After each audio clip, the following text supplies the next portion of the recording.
Member Beatrice Farrell, she's not here. Member Judith Gabriel. Here. Member Tony Gerlix, not yet here. Member Mark McConnell, he's not yet here. Member Steve Pilcher, excused. Member Ben Pengili, excused. Member Gary Schiffmiller. Here. Member Helen Wang, excused. Chair Pat Fegali. Here. We have no quorum. Okay. So we're just going to go forward with the communications and the presentations tonight. And then we'll adjourn. And then next month, if we have action items, we'll approve the minutes and do that next month. When hopefully we will have a quorum. So first is general public comment. Does anyone have public comment that is not part of communications from other agencies or anything? Nope. Okay. Well, let's go to communications from other agencies. We have Bike Santa Fe as the first one.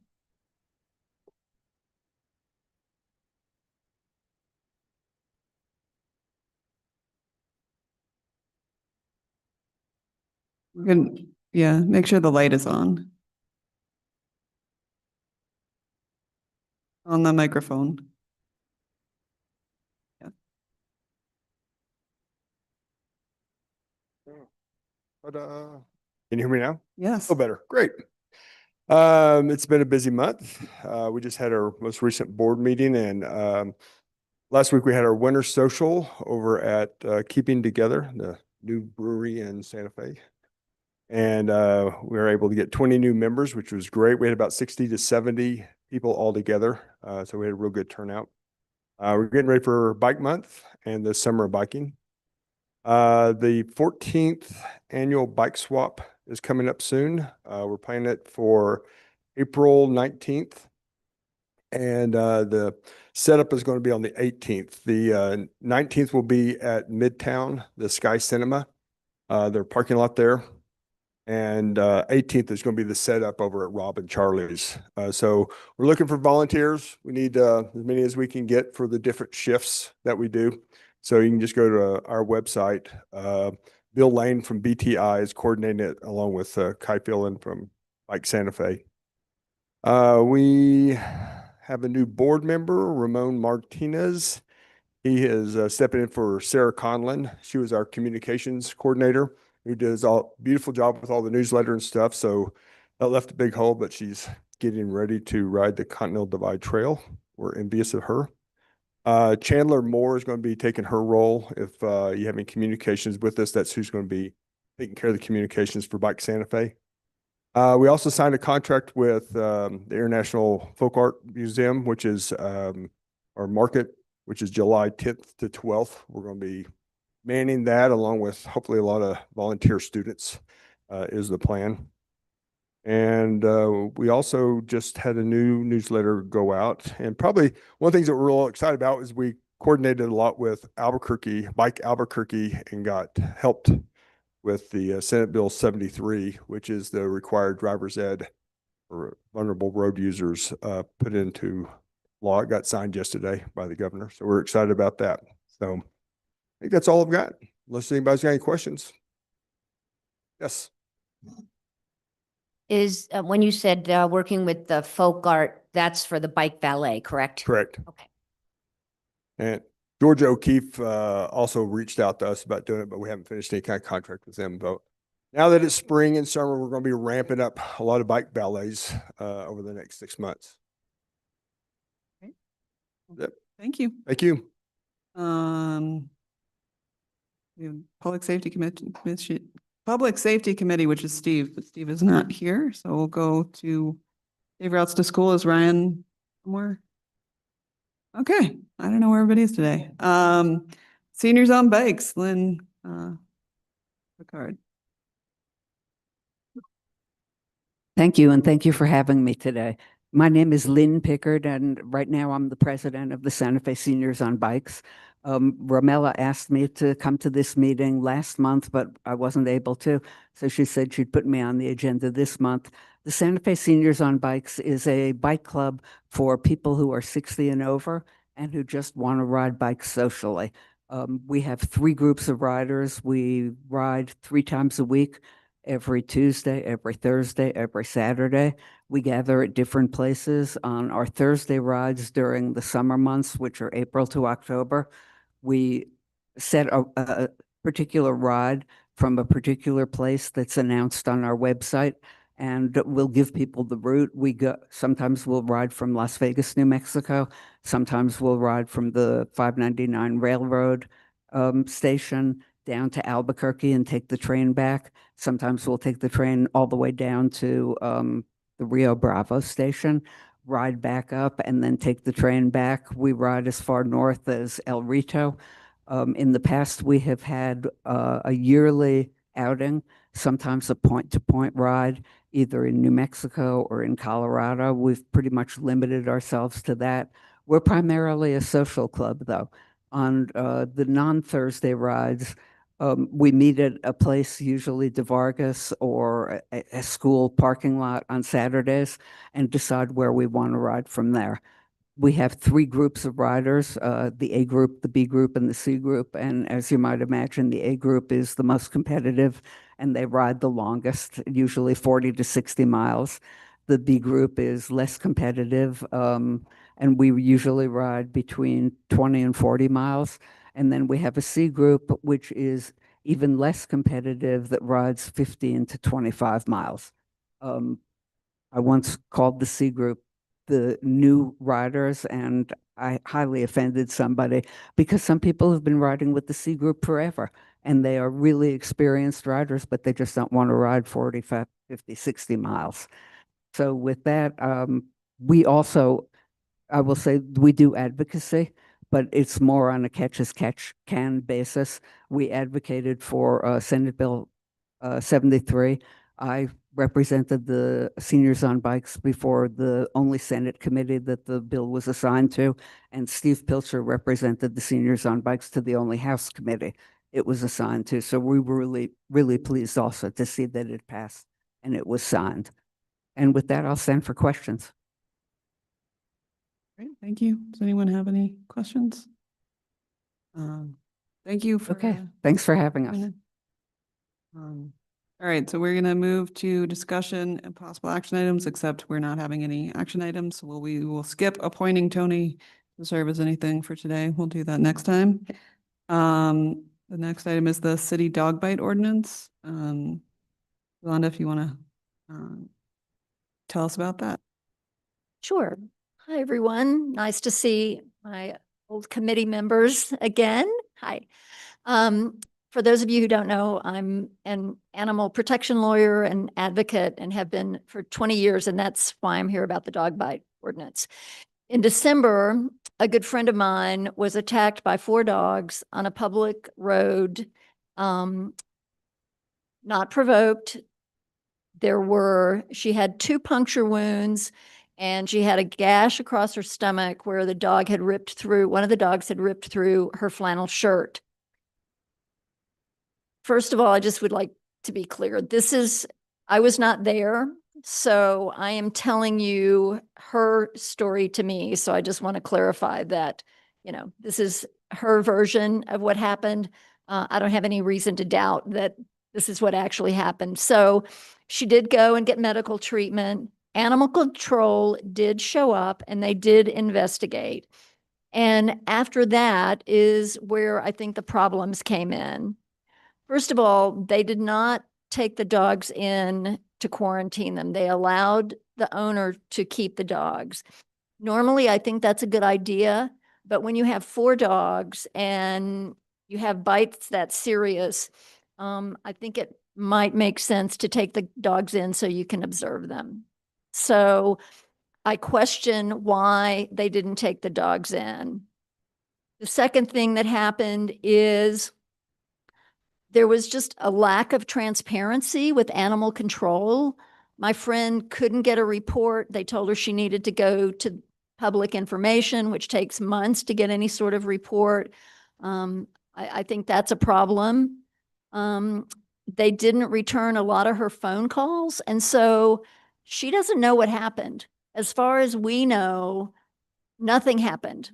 the dogs weren't, there was no hearing. I do know that. I actually called and talked to one of the animal control officers. And I said, are you going to have a hearing to determine whether the dogs are dangerous? And she said she would talk to her boss. I never heard back. My friend never heard back. We both made it clear. And the reason I'm here is we don't want these dogs euthanized. This is an owner problem. It's not a dog problem. The dogs have been encouraged to behave this way, or else they've been allowed to behave this way. Something should have been done, or something should be done at this point to protect the public. And as far as we know, nothing was done. Things like putting a warning sign up at the house, having some sort of registration where somebody's keeping track of the dogs, knowing that they've been vaccinated, knowing that, you know, the owner is keeping the dogs up. There are lots of things you can do, training, fences. There are lots of things you can do short of euthanizing a dog to protect the public and keep the dogs alive and keep the owner having the dog. None of that happened as far as we can tell. So I have basically two requests of this committee. First of all, I looked at the city ordinance and I think it's time to review the dog bite ordinance. First of all, our ordinance is only partially a city ordinance. Anytime there's a dog bite, the state law comes into play as well as the city ordinance. That's a little cumbersome. And a lot of other cities do it. But for me, I think Santa Fe should have its own dog bite ordinance from the beginning to the end, instead of having to depend on state law and then the city ordinance. So I would like to see this committee look at the ordinance, look at some other city ordinances and see how they handle it, and see if we can't come up with a better ordinance. Second of all, I would like to see animal control make a presentation and explain how they make these decisions. The fact that there was no transparency, and my friend felt like, you know, she wasn't the victim in this. She just couldn't get any information. And I just don't think that's the way you should handle things. It's too late to do anything about that instance. You have 14 days to do a hearing. So, I mean, going forward is what we need to look at. So I really think we need to know more about how animal control does their job, how they make these decisions, and why they don't communicate with the victim in these dog bite instances, because, you know, she never really knew what happened. As far as we know, nothing happened. So those are sort of my two requests of the committee. And if they did nothing, the likelihood of this happening again goes up. And the next time it could be someone on a bicycle. She's a biker. If she'd been on a bike, she could have been hurt a lot worse. And what if that had happened to a child? The dogs are going to get euthanized. So I think there needs to be some transparency and a better understanding of how the ordinance works and how animal control works. And with that, I'll open it up for questions. Yeah, Carrie. Just out of curiosity, where and when did this happen? It happened in December, somewhere on Old Pecos. I'm not sure. I would advocate for euthanasia of the owner.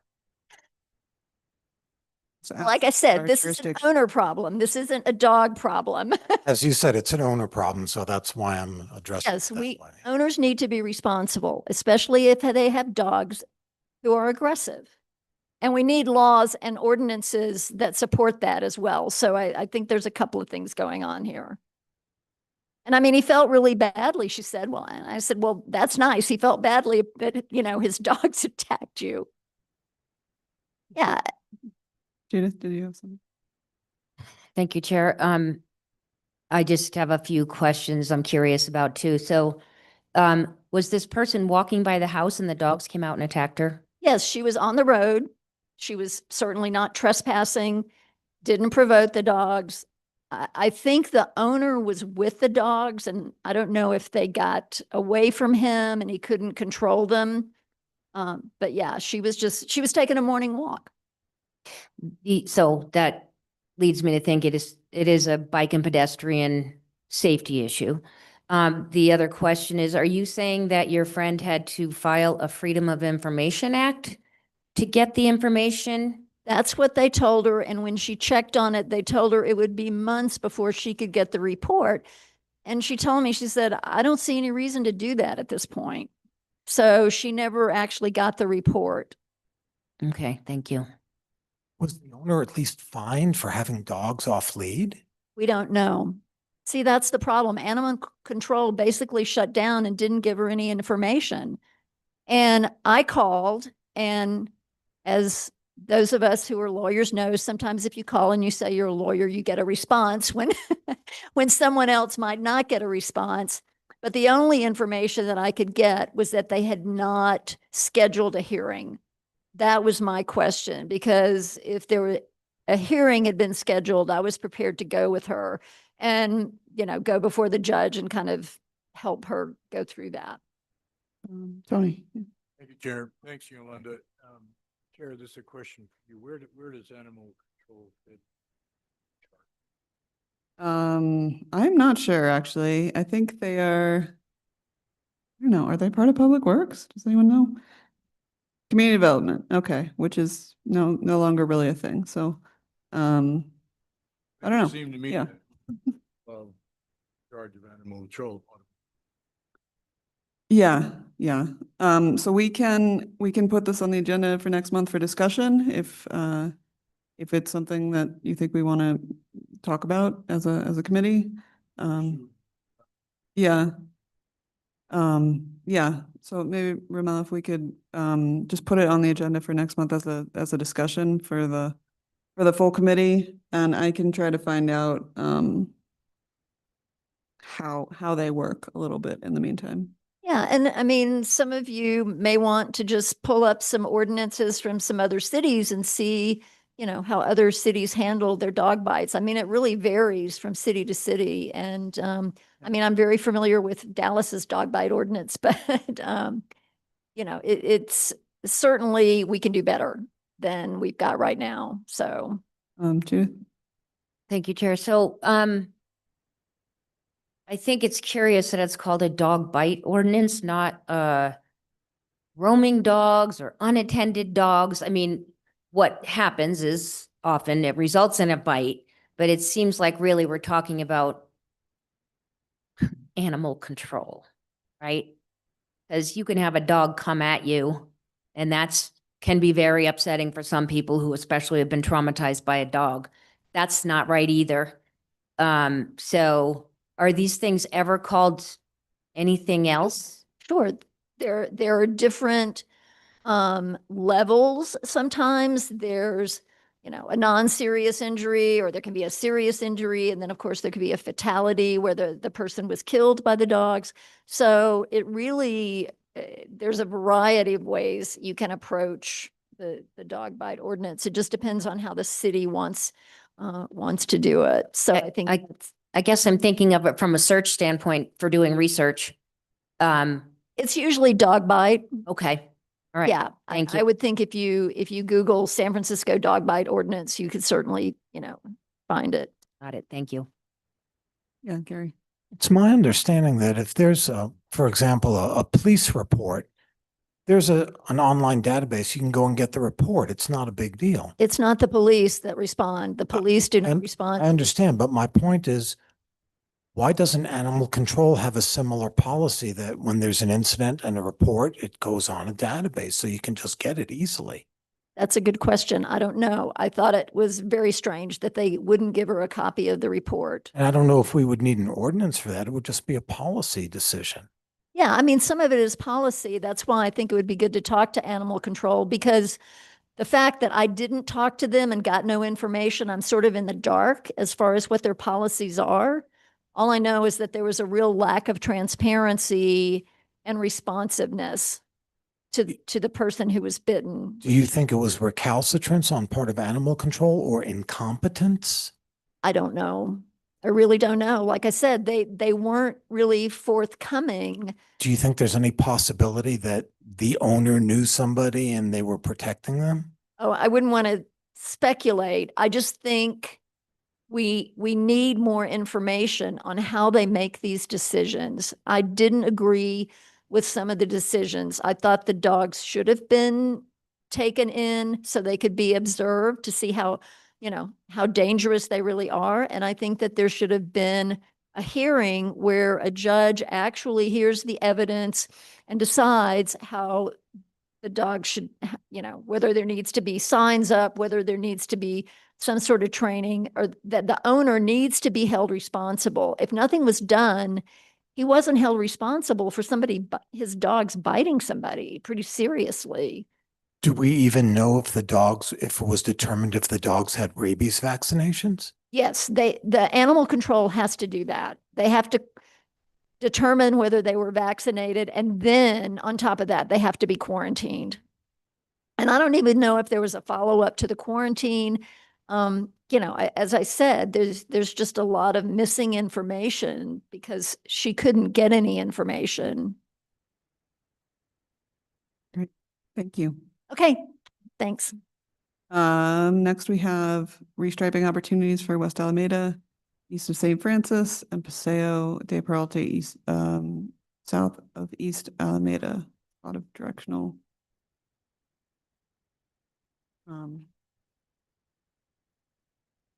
Yeah, and Tim, just, we can't do anything today, but we can listen to you.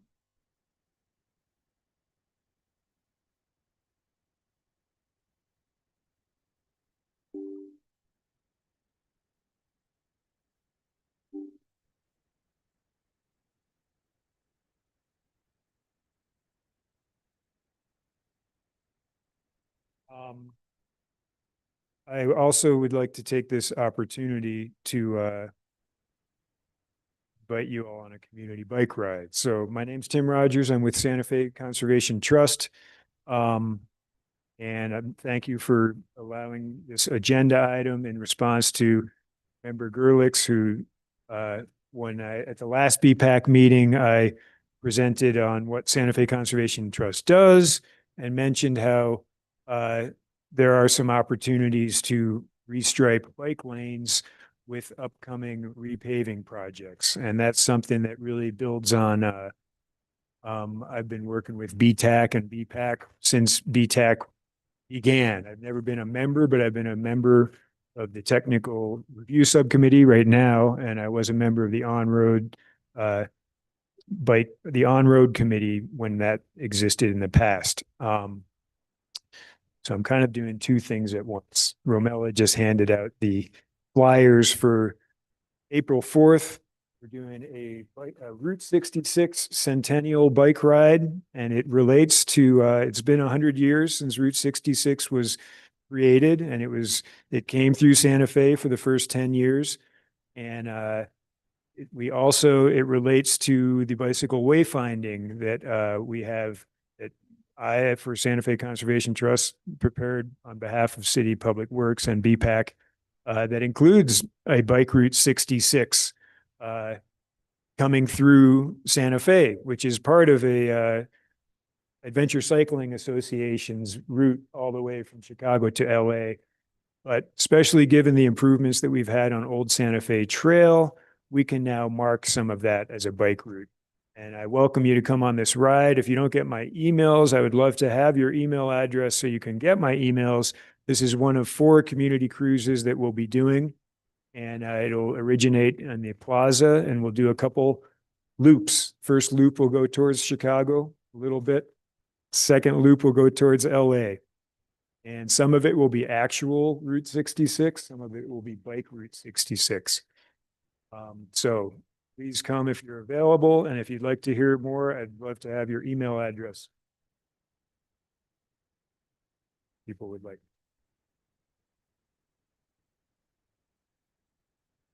First of 4 for the year. Thank you. So getting right into my response to Member Gerlich's, I shared with him this mock-up of how West Alameda could be, part of West Alameda could be restriped to accommodate bicycles. And basically, when I worked for the on-road subcommittee, we worked with city staff, John Romero in particular. We had a list of restriping opportunities that we wanted to pursue. And they were pursued as standalone projects, meaning just to restripe a road and not necessarily in conjunction with repaving or anything like that. Really, the most efficient way to reallocate space on a road that doesn't already have a bunch of medians and other things built inside of it is to wait until it's repaved, and then you have a fresh start on restriping. And so you can actually create bike lanes. In the best of situations, you can create bike lanes as part of a maintenance project. It doesn't have to be capital intensive. It's just, where is a white stripe located in the road, in the cross section of the road. There's other opportunities that are more complex and may be more difficult to actually integrate into a maintenance project. But West Alameda is one I've been looking at. It's on the list of repaving projects, and it's one that was on our list that we worked with John Romero on, and he concluded that it couldn't be done because it has parking and a continuous left turn lane that's east of St. Francis. And those are true. Those facts are true. It cannot be done in parts of West Alameda, and it definitely cannot be done now that we have medians at Candelario and Camino del Campo that preclude a bike lane from being put in. And those were put in since we had expressed the desire to put bike lanes there. So we have had, unfortunately, different processes where we've been getting traffic calming and other such improvements and wanting to get bike lanes, and they have been happening separately. And we've had several traffic calming projects at the expense of ever having bike lanes, which is unfortunate. But looking at the glass half full, there's still a part of West Alameda that could be striped with bike lanes. And that's what this is about. And I think it's easy to give up, to say, oh, well, we can't do it on the whole thing, so we're not going to do it. But actually having some bike lane, especially if it connects with other bike lanes to the west, is better than having no bike lane. So why would you want to put in bike lanes or striped shoulders? You're accommodating cyclists. In the case of West Alameda, you're actually creating a buffer between the sidewalk and the travel lanes, which is very helpful for pedestrians. And bike lanes are a form of traffic calming because they reduce the width of the travel lanes, and visually and physically, they actually confine motorists and are an impediment to speeding, psychologically, actually. So basically, let's see, I guess I got to find page down.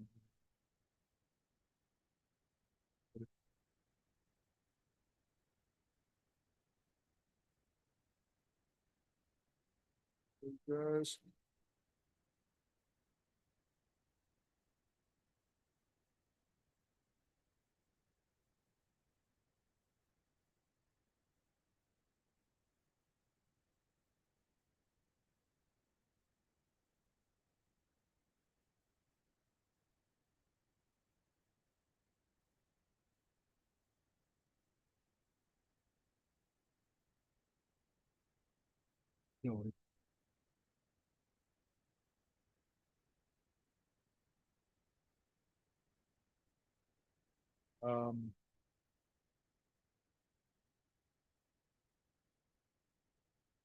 But I will tell you that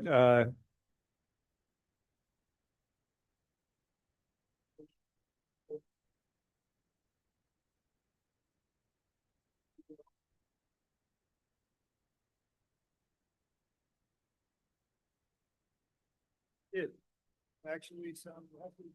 So through the gutter, straight.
Can you tell us where Candelario is?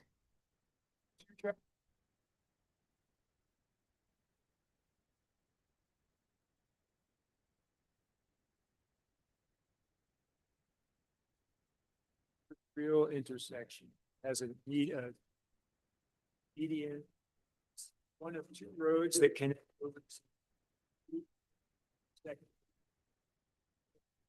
If you look in the packet, it does have the visuals. It doesn't have a map though, yeah. But it's just, Yeah, I don't have the packet, unfortunately. So it's near the Salvation Army. Okay, got it. Thank you.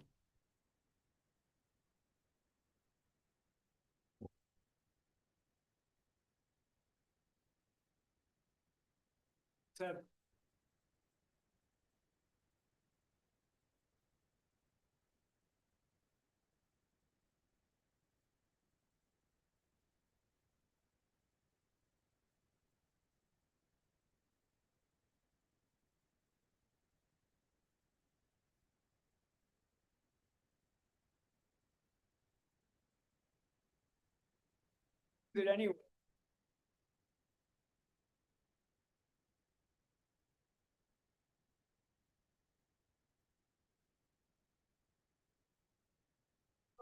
So it's, I mean, it's kind of a cop out to say, oh, there's a trail, so we don't need a bike lane. And I mean, that's a casual way for me to say it. But if you want, I can give you citations out of AASHTO that are less casual, that basically that's not, the presence of a trail along a road is not a reason to not have bike. So, there is also a second one, if I can explain, but to keep the context, this relates directly to the planned road repaving. It's not planned for 2026, but it's part of the current package. You guys received a list in the packet of all the different roads that are going to be repaved. And I've done a mock-up for West Alameda. There are some other really good candidates. There's some minor candidates. I think a major Rodeo Road, railroad tracks, prominent. That place where a very common problem, where clearly the engineers who have their engineering judgment, we determine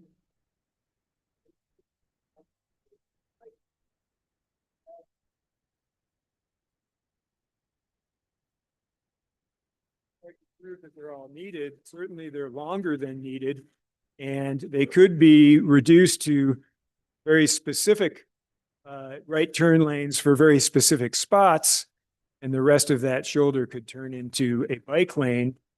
And there is a treatment now, which used to be maybe relatively cutting edge, but is now in the guidance. It's in the Manual of Uniform Traffic Control Devices. It's in AASHTO, which is that you can put a Sharrow in a right turn lane if you want bicycles to be able to continue straight.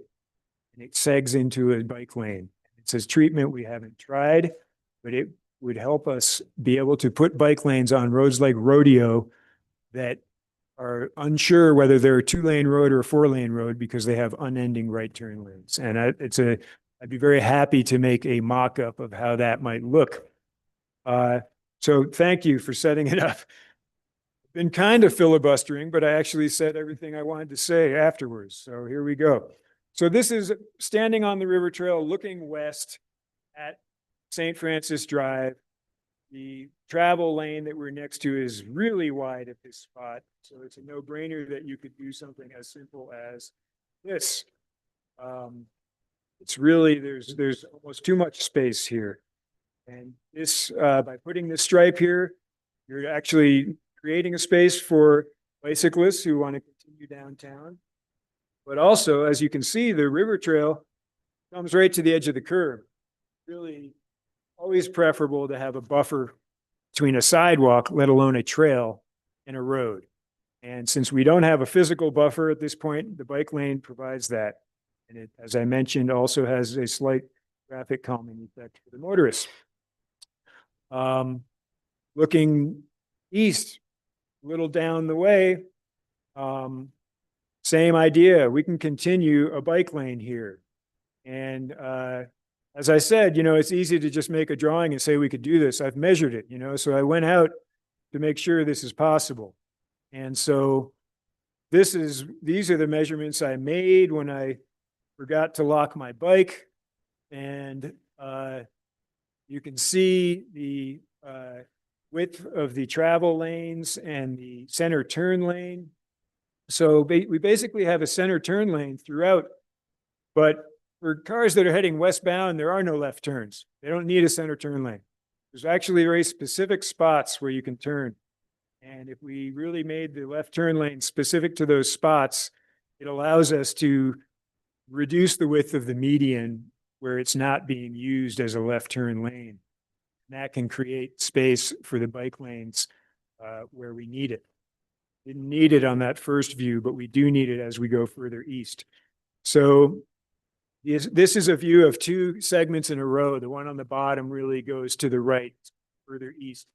We're basically making it to 627 West Alameda is a studio or gallery. It's got the big dynamite thing in front of it, statue of the dynamite. That's as far as we can make it just about, because you can make it a little further east. With a bike lane coming westbound, we would have to eliminate some parking further east, and so we can't really make it further. But this is how the road could be restriped. These are the measurements. We still have 10-foot wide left turn lane going into Via Alegre Street. If you look on the bottom, 627 West Alameda, that's the place with the dynamite. They don't need a left turn lane for their first driveway. If they can have a left turn lane for their second drive, same business. So really make it very specific to that spot. That allows us to stripe through this first median. We have space to do it. And again, that's just about as far as we can make it. We'd have to drop it by the time we get to Candelario, in part because the median precludes an eastbound bike lane, but also because there's residential parking there. And that's another step that the city would have to take if it really determined, oh, we want bike lanes more than parking. That's a different step. I'm trying to do something that is truly the lowest hanging fruit. We're repaving a road. We're not changing any of the turn lanes that are useful, nor are we taking away parking. Take away parking, we can do a lot more. But again, that's a different step. It's hard for a maintenance project to do that. So this is really not what Tony asked for, but this was another mock-up I had done that was part of the same communication that I shared with him. And so this is Paseo de Peralta looking south. Your back is to west, east out. Back right to your left is the bottom of Canyon Road. The distance where the van is way up there is De Vargas. This is 4-lane road that is designed like a highway, designed to not be pedestrian friendly. It's not pedestrian or bike friendly, yet this is the bottom of Canyon Road. You want to cross this road, engineers would tell you you're supposed to go back to Alameda and cross there and then come up. But we can make this road part of our pedestrian friendly downtown.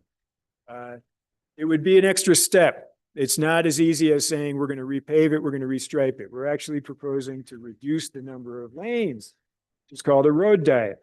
And I do understand the MPO has been talking to the city about the repaving of Cordova and how part of that could use a road diet. And I'm glad they've been talking about it because it takes a lot of preparation to be able to make the decision that you're going to reduce the number of lanes. You can't just say, oh, we're going to repave it, let's do the striping this way. And this is not even on the list of repaving projects, but this is to illustrate how, like, I'm so happy we have bike lanes on Guadalupe, we have sidewalks on Guadalupe, but what a huge effort. And it does not require that level of effort to get new bike lanes. It's good to have that level of effort for a road like that, and that was a road diet, 4 lanes to 2 lanes, so that is excellent. But it could just be a matter of restriping. So how would you do it? This is how it could look with just 2 lanes and a median, which acts as a left turn lane in certain places where there are left turns. Where there are not left turns, you can actually use that as a place for a crosswalk median rep. The cars don't need that median at that location. So just restriping this road, this would, this is proposing minor construction of medians, of course, putting in crosswalks. The crosswalk in the foreground for Canyon Road, by the way, if you look at pedestrian law, that's a crosswalk already. It doesn't need to be striped. It's the continuation of a sidewalk in an intersection. A lot of people would think, oh, you made a crosswalk. No, there's already a crosswalk. We're marking it so it's visible. The purpose of marking it is actually telling pedestrians a preferential place to cross, which it will be, certainly, if you reduce the number of lanes. Right now, you see cars coming around the corner in the distance and it's 4 lanes. People are too intimidated. So it's just another example of how we could make our streets bike and pedestrian friendly without massive capital investments. And that's it. So thank you very much. I'm happy to take questions, happy to also talk in the future about a lot of the other roads that will be repaved that have potential for restriping with bike lanes. Thank you, Tim. That intersection at Canyon and De Vargas and Paseo is something that I've been talking to Eric and some other folks about. Yeah, it's a process. Tony. Thank you, Chair. Thank you, Tim, as always. Terrific food for thought, and I hope it goes somewhere after the presentation. My question, Tim, is I remember last year that there was a temporary pop-up bike lane on Paseo around that corner, down in there. And could you tell us the results of that experiment here? You recall that? As I recall, the pop-up bike lane was further east, closer to the rail yard. Is another good candidate. That part of the roadway from Santa Fe Trail to the tracks has a built median, so it's a little different. But it is 4 lanes, 5 lanes if you count center turn lanes. That was an activity that the FDO undertook, so they might be able to shed some light on it. But I will comment that it is another roadway that, like Rodeo Road, has these repeating right turns. And it's pretty questionable. That's a really good use of all that space on the road. Again, if right turns are necessary, I think they can be shown to be helpful at signalized intersections by increasing the capacity of the intersection, but they could be limited to spots like that. And that would be, as I described on Rodeo Road, a way that we could retrofit bike lanes on a road cross section like that. I recall that the pop-up bike lane was to the east of Santa Fe Trail where it intersects with Paseo.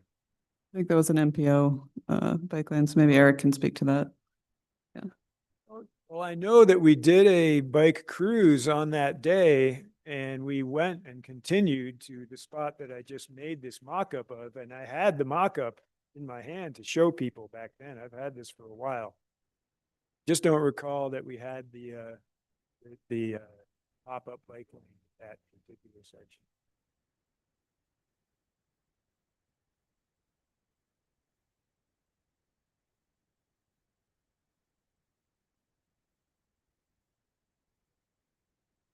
Well, and you've certainly, if you have it on a weekday at rush hour, you're going to hear some other opinions.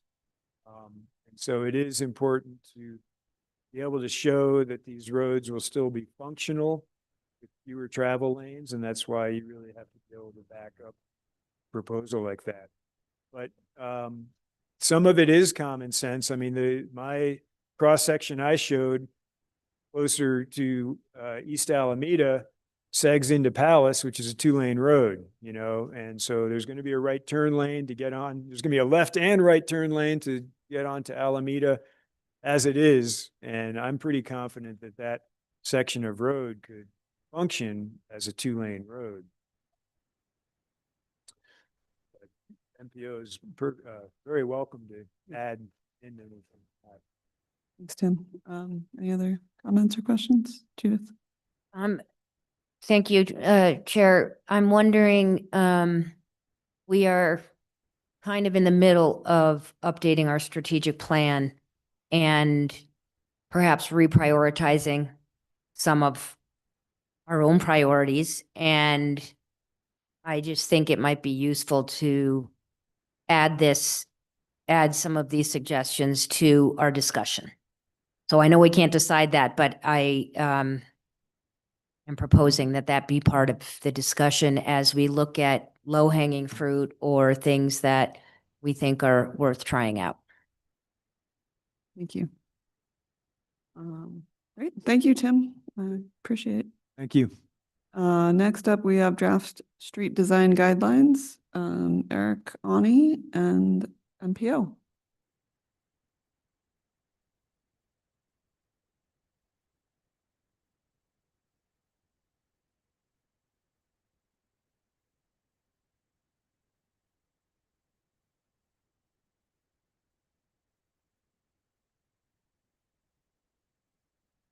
Good evening. A little bit of allergies, so I've got some water. I apologize. Lose my voice. For the record, Eric Ani, Santa Fe MPO. I need to tell a quick story. 48 hours ago, I was driving on Paseo del Peralta eastward towards Canyon Road. I pulled up to Old Santa Fe Trail, and then a Volkswagen hybrid creature thing pulled up next to me, so it was game on. My initial thought is that I need to merge to the right lane in order to effectively get in. That was where my thought was. I have two children in this car. We both go off and we're pursuing design speed, not posted speed, design speed, of course, just like 480 miles an hour. I'm kidding because I had children in the car. Was actually going fairly slow. A pedestrian, a young man, at the corner, where is it, Garcia or Second Madre, right? Decided to take his chance. So it was me and my SUV and the Volkswagen. He had a good gap, but he dropped his wallet. He dropped his wallet precisely in the middle of the road and stopped to pick it up.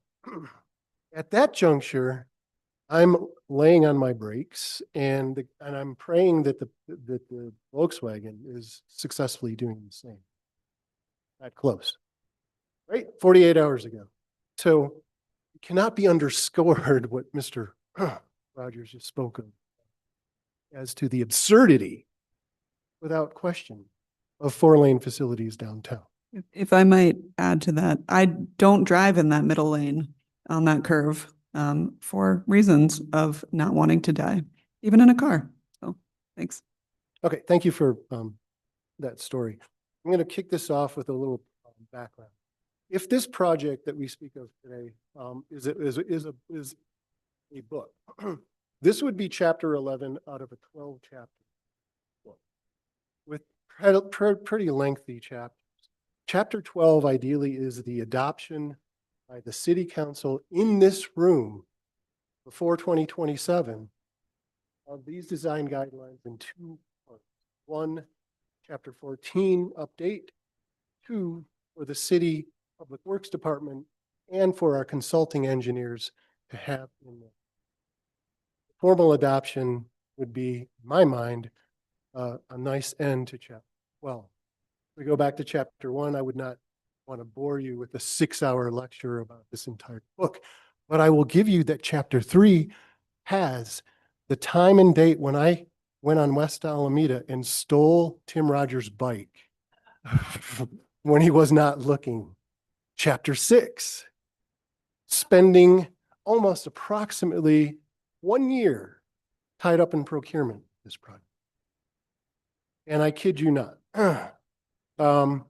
So here we are, and I will go through chapter 11 relatively quickly to get a sense of how far we've come and where we're going. We good?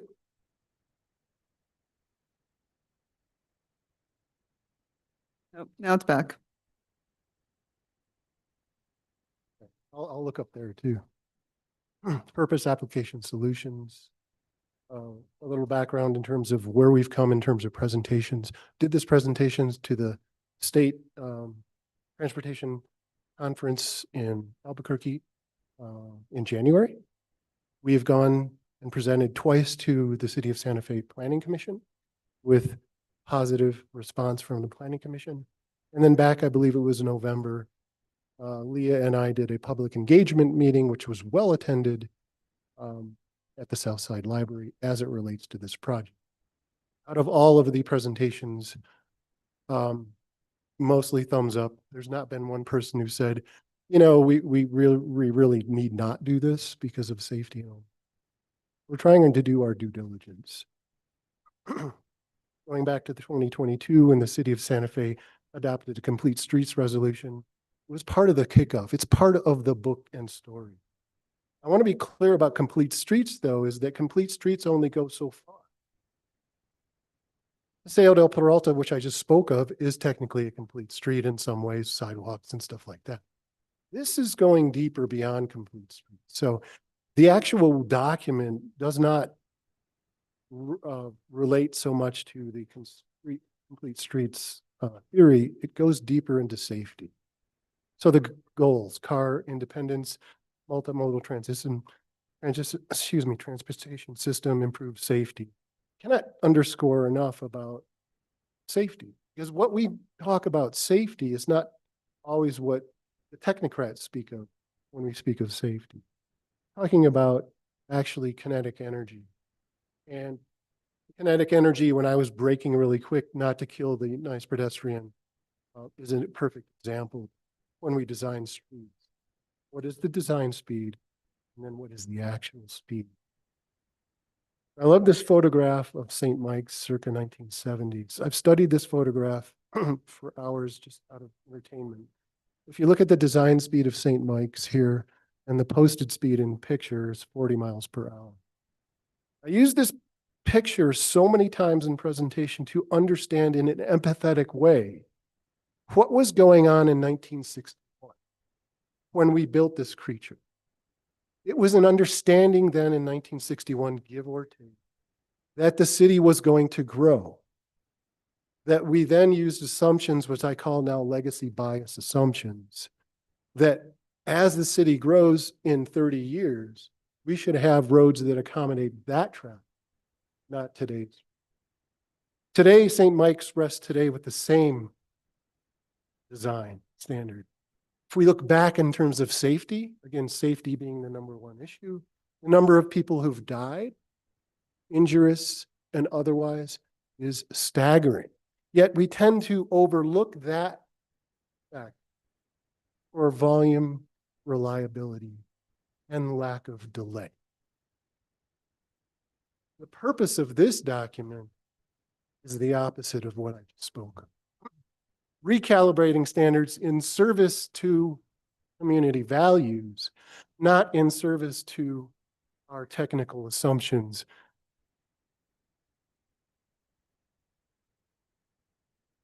Application. In little weeds here. For those of you who are more interested in getting to the weeds, feel free to reach out. But local context was part of it. The MPO, and I want to be clear, partnered with the city. This is not an MPO project. It is the result of the city's traffic engineers who are no longer here and would be right next to me speaking to you, but they're here in spirit. This is a city project. It was led by Gene Wolfenberger, and I need to be clear about that to get us to this point before she left. The MPO is here to support. So hopefully we'll get a traffic engineer to help finish this too. There are 7 chapters. In the development of this and the 7 chapters, alongside of us were the consulting firm, the public works director, and many others. So again, I speak about a team effort, putting the guide into action. Again, getting a little bit into the weeds, but first you identify what the project is, then determine the street types, and then what is the neighborhood context. And then look at allowing different cross sections and so forth. What this describes is for a developer's engineer or for a consulting engineer or for whoever is going to be using this guide is sort of the step-by-step. Contextual street design framework, there was a lot of discussion internally about this particular element. Typically what has occurred with chapter 14, excuse me, the land use code, and with other development approaches to designing of streets has been a balance of certainty and uncertainty. So chapter 13, as it was before, has some certainty in that if the road has this context, it shall have these widths and it shall behave like this. That gives the developer's engineers certainty when they apply. This is actually kind of reversing that mentality and saying, we're moving towards uncertainty with safety in spirit. This is not perfect, nor do I pretend that this work product will solve all the problems. Designing roads are complex, and I think Tim spoke eloquently of that. Street type.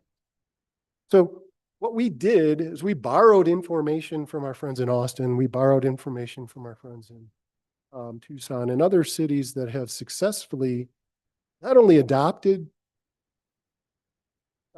standards or guidelines like this, but actually moved the needle on safety.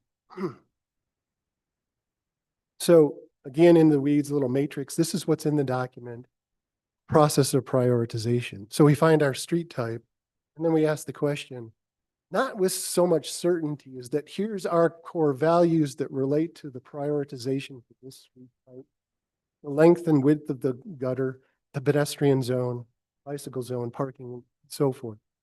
These are options and choices that we often see in the decision-making of any street. It is a compromise. Throughout this document is a recognition of the constrained right-of-way in Santa Fe. Right-of-way analysis, hence. So let's look at the right-of-way, and then when we have constrained right-of-way, let's say we want to, let's say we just want to reverse this insane little one-way street called, was it Washington right there? Oh, Federal, thank you, Federal. So we would look at the right-of-way, which has, there's ample right-of-way, to actually reverse that and do 2 lanes, and then talk about the compromises of how. So I'm looking forward to doing that with you. Scenario A, right-of-way analysis continued, then preferred cross-section based on core values and so forth. More of that. Scenario B is getting into that. Example of a cross-section, prefer Rodeo Road. Tim spoke a little bit about, not this particular area of Rodeo Road, but if we apply this logic and this process to type 3 road, which tends to be a larger arterial, then we would ask the question, what is the context? What is the opportunity to enhance safety over speed and reliability, reduce lane widths, add bike lanes, et cetera, et cetera. Another example, type 2 road, which is a little lesser of an arterial, constrained as Z road. Fairly simple in concept. Adding bike lanes. Now, one may argue here, well, where's the buffered bike lane? Where's the discussion of protected bike lanes? We can get into that nuance later. At the time of the development of this, the city had a pretty clear no buffer or protected bike lanes. We're hoping that mentality changes. I'm again supporting the city with their current leadership.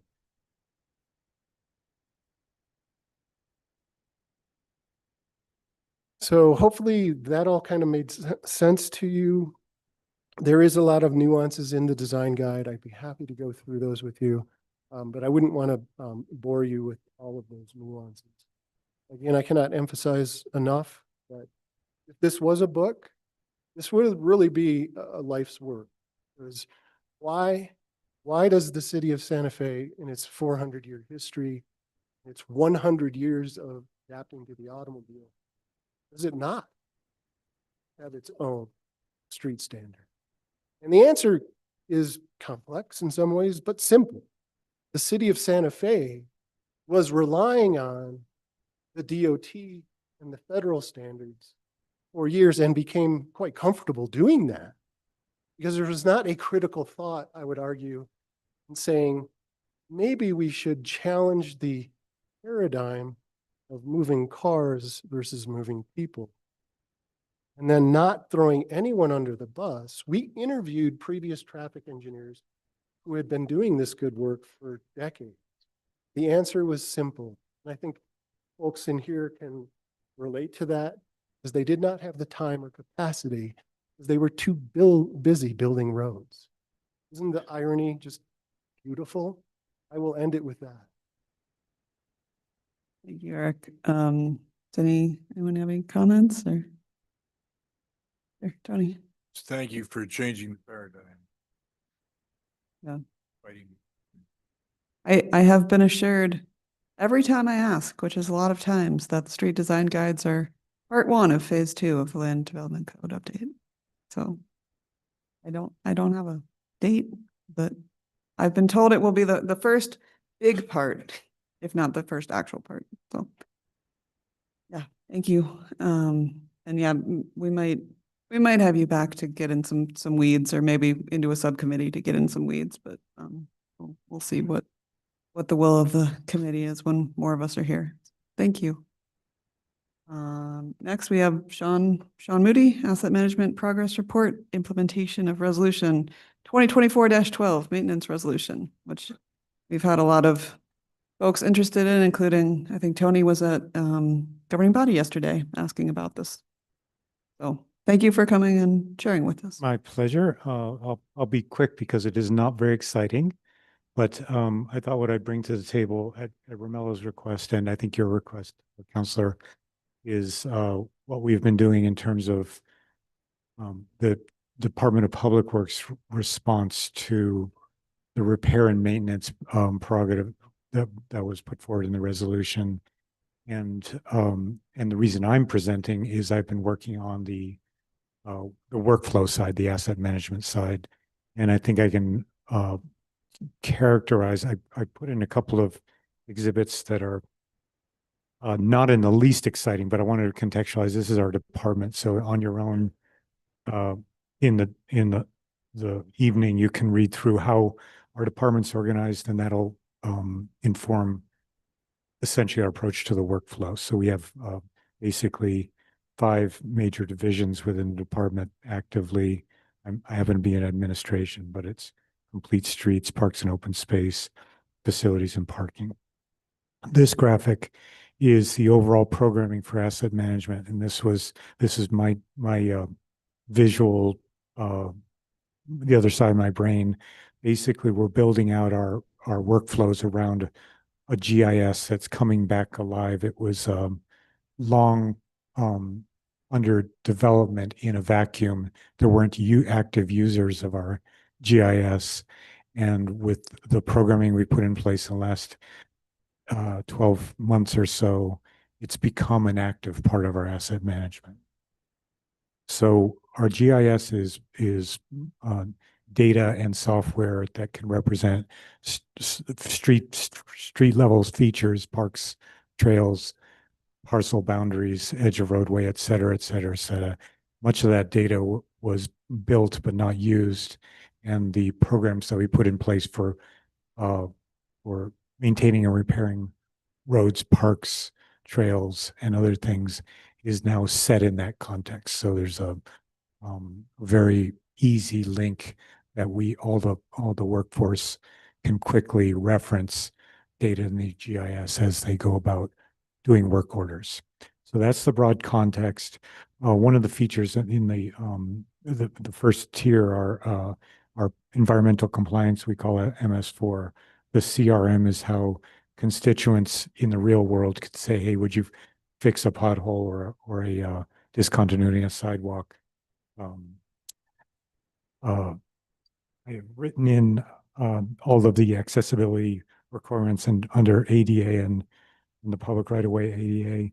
And then there is the leadership of the department could prioritize essentially how we accomplish work drawn from the GIS by way of those sort of engines and into a variety of pathways to getting done. What's come to bear is that over the last 8 years, our constituent initiated workflow has become half of the attention of our department in parks and in streets. So the number of constituent requests citywide is about 9,000 a year right now, and that would say roughly 10% growth in constituent requests per year since Mayor Weber really beefed up the constituent services office. The innovations in the last 12 months, I think partially motivated by this resolution, are to purchase a software platform that'll convert the way that constituents see the world and make a request and locate it in physical space into actual work orders. Our complete streets and drainage, stormwater, parks, and open space go about getting that work done. So that program, as a point of reference, is called OpenGov. It's fully deployed in our complete streets and parks divisions, and it's getting better. We're bringing in basically a live-in consultant is going to be working both sides of the work order system and the GIS side and making things better and better.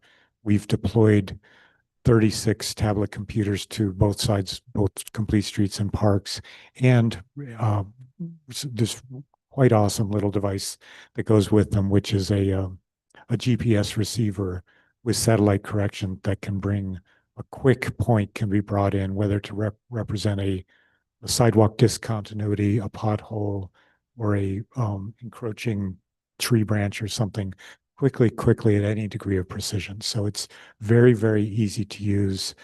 It's been adopted by both of those divisions. Everyone likes it.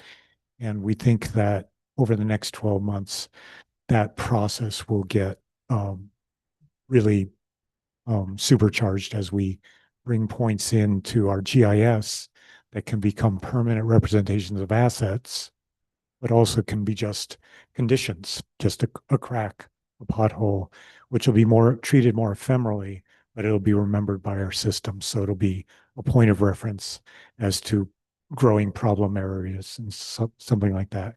Back to this graphic, that would be our internal workflow system, typically work by our own forces. And again, with about the 9,000 constituent requests, about 8,000 of them a year go into public works. And then they divide roughly equally between parks and open space and complete streets. And they typically get done within a week or so of them being entered, sometimes within a day or less for high priority emergency items.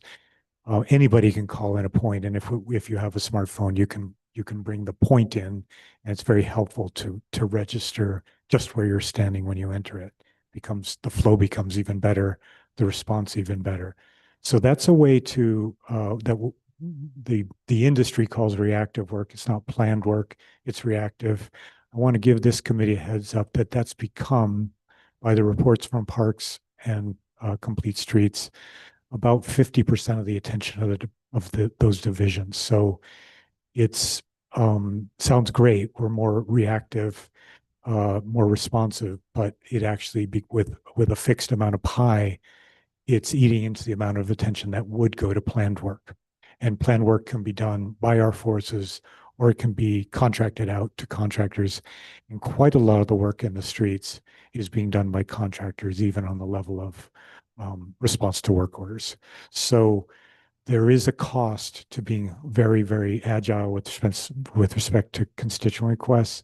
And I think that's responds to an aspect of my reading of the resolution that this committee initiated, which is that being quick on your feet isn't necessarily an answer if it draws from other ways we approach work. And prioritizing becomes more difficult when we're working with the flow of constituent service requests. If we're working within that flow, that's our workflow, and it's essentially first in, first out. And it becomes more difficult to understand work in terms of prioritizing, for example, bike and ped facilities. It becomes a more difficult conceptual and political challenge. So I wanted to give you all a heads up that that's the direction this is taking. I think we are becoming more responsive and more, if not more efficient, but it's at a cost. And it does also make the idea of prioritization almost beg for the question of, well, what are we deprioritizing? It really puts a fine point on it.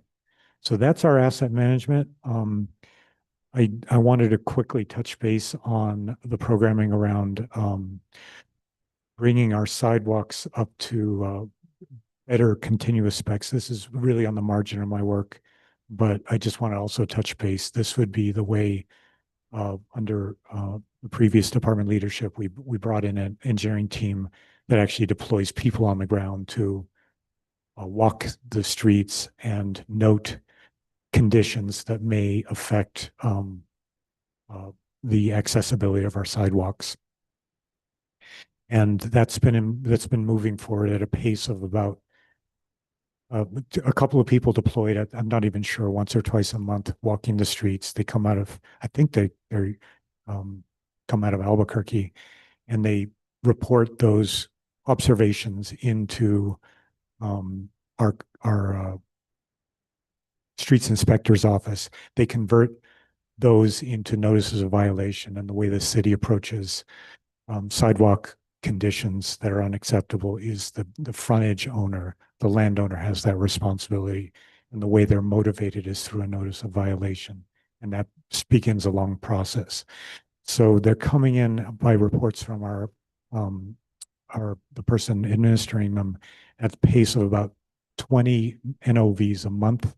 That's let's see, it's 4 times the previous rate. So in a year, there'll be 4 times as many notice of violations issued. We haven't worked up to steady state. And this is, again, of interest to me in the whole asset management program, but it's really at the margin of my work. But I also want to share this as part of the city's response to the requirements of the resolution. And just to give a report on that, we aren't sure of how quickly NOVs will be turned around into work in the field to the corrections needed. But it's not on the order of a month. It's on the order of at least months, and it might be that the average resolution time is well over 6 months. What that leads to, just from a mathematical point of view, is there will be a steady state in which NOVs processed and resolved into corrections is happening at about 20 a month, about the rate they're brought in at this pace. But that will be a number of years down the road from a mathematical point of view. And the backlog, the working backlog, by the time it does, will be on the order of 400 open NOVs. So I want to, that's a shocking but predictable thing. And where it again leads, what I'd like to leave the committee with is that in itself is a problematic response to a live condition of a condition in the street if we're maintaining about 300 or 400 open NOVs at one time, working with the landowners to make the corrections, or at a certain point taking over and self-performing them. And again, it brings us back to what's the cost in terms of our workflows, and what other responses might we need to look at besides merely prioritization. That's all I wanted to share. Thank you, Sean. Tony, did you have something? Or? Yeah, thank you so much, Sean, for that update. Thank you, Chair. And then it's a good follow-up. Sean, what I hear you saying is that this advent of this new technology has been great, and as most advents of technology, increases the amount of work that needs paid attention to, et cetera, et cetera. You think that this then calls forth a desire for increase in staffing to take care of that? That would be one of the possible ways to stabilize. I can't speak to that, but more beneath that ultimately would be funding and growing the pie. I think I don't know what the process was in which the resolution emerged. I was arm's length from it, but in when I see the word prioritization, it tends to me that given a fixed pie size, and what I really wanted to convey in this little moment is that the stuff we're doing now won't take us away from that basic problem. Uh, Discovering a revenue source for these remedies will still be the problem. Yeah, Judith. Thank you, Chair. I have a few questions. It sounds like, so in our resolution, a very foundational part of it is this assessment piece that would help Public Works, Parks and Open Space, whoever would be in charge, to assess and address, prioritize, and monitor situations. So it sounds like this system will address that, admitting that there are some challenges. Is that correct? That this system would help us with that first step of the resolution? Yes, thank you for asking that. And you're exactly right. If we had done sort of pavement assessments, bicycle lane assessments previously, they would have been logged and used, but not to the effect that we can use them now. What we have set up will really make that really affect our workflow. Okay, and then it sounds like the demand from constituents is very high, and that is taking up some of the resources. I'm just curious how you balance. I'm somebody who has made a lot of constituent services requests for basic things like a garbage can on a trail or whatever.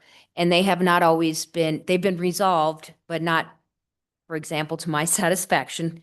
A garbage can didn't go in, for instance. How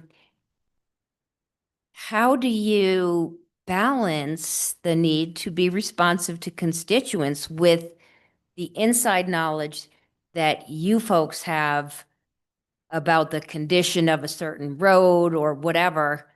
I'm not saying to ignore constituents, but I'm thinking, we as constituents are always going to be asking for stuff. And how have you figured out how to do that balance? Because it seems like a real challenge. Yeah, I agree with you. Conceptually, I don't know, and that's really what I wanted to present. Now, it's not up to me to develop this. This will be the city manager to the departments, and I'm speaking well beyond my responsibility with the city, but it is a puzzle to me. So I have another question. It's about the, you're talking about ADA accessibility so for instance, we got cited last year for our bushes impeding on the sidewalk. Is that one of those things okay. Yes. What are they also assessing city-owned property, city sidewalks for ADA? Because to me, that seems like a pretty big problem.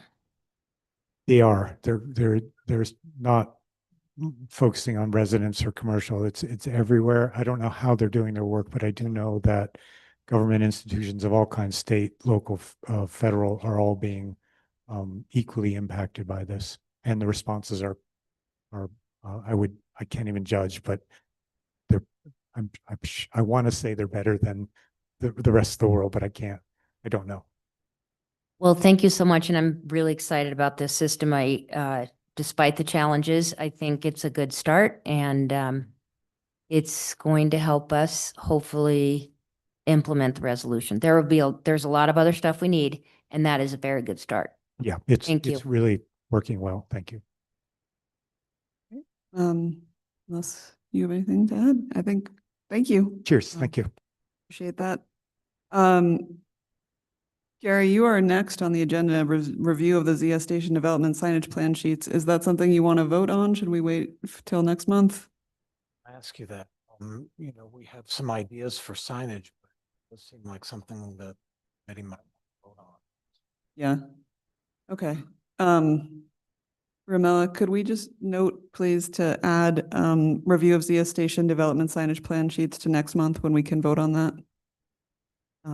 And we can move on to communications. Policy, planning and law, Steve is not here. Promotion, education and communications. Judith, do you have anything you want to tell us about? Yeah, I can just, thank you, give an update. Tony, who is also a board member of Bike Santa Fe, organized a meeting with Bike Santa Fe, Safe Routes to School, and some other interested people about how we can really increase our education efforts, especially for children, actually for everybody, but we discussed the challenges of doing it for children and families. And everybody, we had a very good conversation. Everybody was very supportive of doing that. And we're hoping we can move that forward.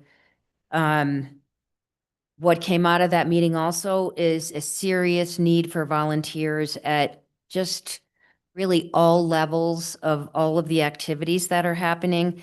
Safe Routes to School, it's only Ryan. The teachers are overwhelmed, so they are always looking for volunteers. And Bike Santa Fe, that came out of the winter social and meeting, that Bike Santa Fe also needs volunteers for their activities. So just putting that out on people's radar screen. If you'd like to get more involved in things, that would be really helpful. And another thing our committee is doing is going to write letters to the editor and my views to the New Mexican on a more regular basis. And Gary and one of our subcommittee members, Randy Merker, wrote an excellent piece about Senate Bill 73. They were asked to hold off on it. It got signed yesterday. So I think it would be great if that got submitted right away. And I will communicate with you and Randy about that. I don't know which one of you is submitting it. So there's some really good things happening around promotion and education. And I do have a question, as a member of a resident of District 2. I know the Chamisa Trail was they were gonna repair the Chamisa Trail, starting in mid-January where it collapsed. And, it has not started yet. I was just wondering if you have any information, any of the staff about that. And that's all I have. Thank you. Thank you. Technical review, Gary? So I've sat in on a few meetings since our last BPAC meeting. The Henry Lynch Road meetings have started up again. They had stopped for a few months, so I sat in on that. And that's proceeding apace. There's really nothing new, but they're working on the 60% has been submitted, but they're working on some substantial changes that they want to button down before 90% is submitted. So we're on that. And the Asakia Trail Extension meeting also happened. There was a discussion about possibility of crosswalks being elevated so that they're like what do they call them? Tables? Yeah, like tables. And there was also a discussion about bollards to keep ATVs away and what the spacing of those bollards should be. And that will be an ongoing discussion. And also our technical review subcommittee finally met in person, all of us, almost all of us, earlier this week. I had been contacted by Leroy Pacheco about the Arroyo de los Chamisos crossing of Richards Avenue. And so he's asked us to comment to him on that, and we're preparing comments for that. Great, thank you. Vulnerable Road User Task Force, Tony. Thank you, Madam Chair. I have nothing. Okay, do we have any matters from staff? Yes, Madam Chair. Unfortunately, I received an email from the League of American Bicyclists 2 days ago that we did not get funded for the bike summit. There were 197 applications. And they just chose 5 from not member of GM.